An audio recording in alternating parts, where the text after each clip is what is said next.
Ever tried opening a file and your computer acted like it had no clue what you were talking about? It's staring at you like, "Excuse me, what am I supposed to do with this?" That's because of file extensions.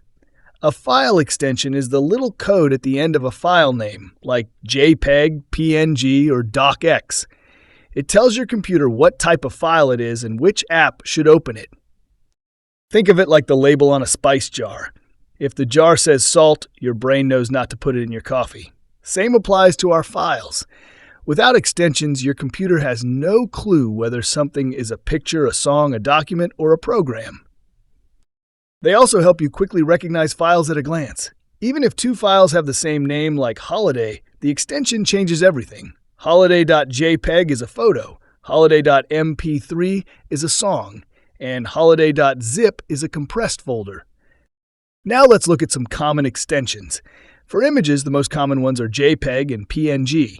For documents, you'll often find PDF, DocX, and simple text files.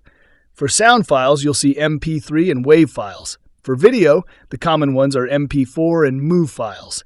For compressed files, you'll come across zip files and RAR files. And for software or apps, you'll see EXE on Windows and APK on Android. You can rename a file and change the extension, but that usually breaks it.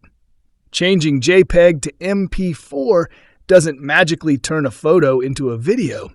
It's like putting a tomato sauce label on a salt shaker. The content inside doesn't match. So next time you see a weird file, check the letters at the end. That tiny extension tells you everything you need to know.